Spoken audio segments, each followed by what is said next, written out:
New ಇಯರ್ಗೆ ರಾಜ್ಯ ಸಿದ್ಧತೆಯಲ್ಲಿದೆ.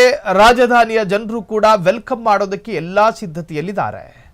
ಬೆಂಗಳೂರಿನಲ್ಲಿ ಅದ್ಧೂರಿ ವರ್ಷಾಚರಣೆಗೆ ಸಕಲ ಸಿದ್ಧತೆಗಳು ನಡೀತಾ ಇದೆ. ಇಂದು ಮಿಡ್ನೈಟ್ ಸಿಲಿಕಾನ್ ಸಿಟಿಯಲ್ಲಿ ನ್ಯೂ ಇಯರ್ ಸೆಲೆಬ್ರೇಷನ್ ನಡೆಯುತ್ತೆ.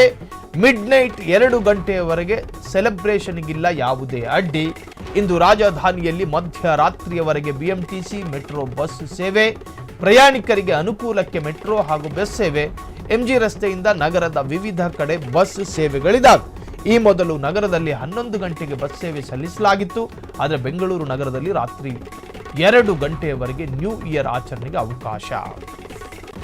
ಈಗ ಬೆಂಗಳೂರು ಸಕಲ ಸಿದ್ಧತೆಯಲ್ಲಿದೆ. ಜನ ಕೂಡ ಒಂದು ವರ್ಗ IT ಕಂಪ್ನಿ, ಕೆಲ ಕಂಪ್ನಿಗಳು ರಜೆ ಕೂಡ ಕೊಟ್ಟಿದೆ. 6 ಗಂಟೆ ನಂತರ ಎಲ್ಲಿ ಬೇಕಾದರೂ ಹೋಗಿ ನೀವು ಅಂತ.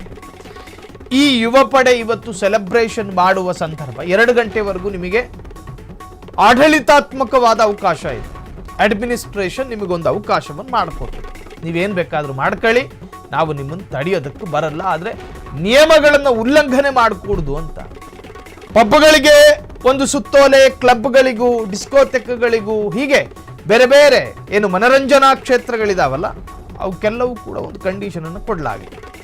ನಿಮ್ಮಲ್ಲಿ ಬರುವ ಯುವಕರನ್ನ ನೀವು ಹೆಂಗೆ ನೋಡ್ಕೋಬೇಕು, ಅವರು ಅತಿರೇಕಕ್ಕೆ ಹೋಗದಂತೆ ನೀವು ಹೆಂಗೆ ಮಾಡಬಹುದು, ಈ ಎಲ್ಲ ಗೈಡ್ಲೈನ್ಸ್ಗಳನ್ನು ಕೊಡಲಾಗಿದೆ.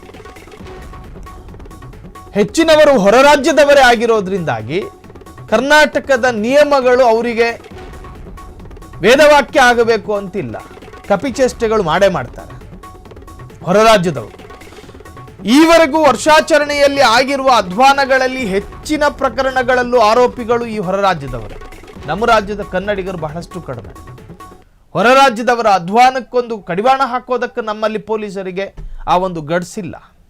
ಸೊ ಇವತ್ತು ನಡೆಯುವಂತಹ ವರ್ಷಾಚರಣೆಯ ಸೆಲೆಬ್ರೇಷನ್, ಈ ಸೆಲೆಬ್ರೇಷನ್ ಅತಿರೇಕಕ್ಕೆ ಹೋಗಬಾರದು ಅಂತ ಹೇಳಿ ಹೆಚ್ಚುವರಿ ಬಸ್ಗಳ ವ್ಯವಸ್ಥೆ, ಬೇರೆ ಬೇರೆ ರೂಟ್ಗಳಿಗೆ ಹೆಚ್ಚುವರಿ ಬಸ್ಸು ಈಗೆಲ್ಲ ಮಾಡಲಾಗಿದೆ.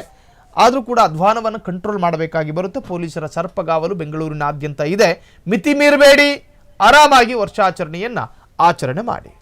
ಕ್ಷಣ ಕ್ಷಣದ ಸುದ್ದಿಗಳಿಗಾಗಿ ಫ್ರೀಡಂ ಟಿವಿ ಸಬ್ಸ್ಕ್ರೈಬ್ ಮಾಡಿ, ಲೈಕ್ ಮಾಡಿ ಹಾಗೂ ಫಾಲೋ ಮಾಡಿ. ಹೊಸ ಸುದ್ದಿಗಳ ನೋಟಿಫಿಕೇಶನ್ಗಾಗಿ ಬೆಲ್ ಐಕಾನ್ ಮೇಲೆ ಕ್ಲಿಕ್ ಮಾಡಿ.